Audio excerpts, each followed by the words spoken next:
தொலைவிலிருந்த ஓர் அழகிய கிராமத்தில் கோபால் என்ற சிறுவன் வசித்தான். அவன் மிகவும் புத்திசாலி, நல்ல உள்ளம் கொண்டவனாக இருந்தான். அவனது கிராமத்தில் ஒரு நாள் ஒரு செல்வந்தர் வந்து கிராமத்தினருக்கு பரிசாக பொருள்களை வழங்குவதாக அறிவித்தான்.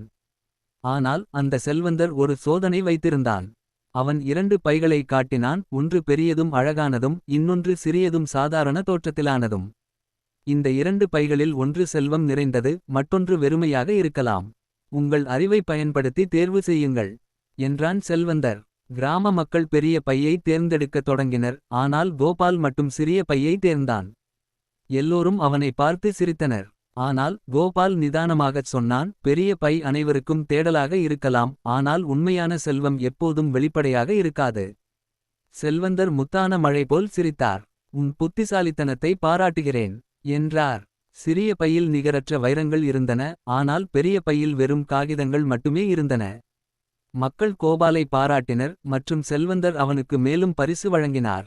கதை நெறி: உண்மையான செல்வம் எப்போதும் வெளிப்படையாக இருக்காது. நுண்ணறிவும் விவேகமும் வாழ்வில் வெற்றி பெற உதவும்.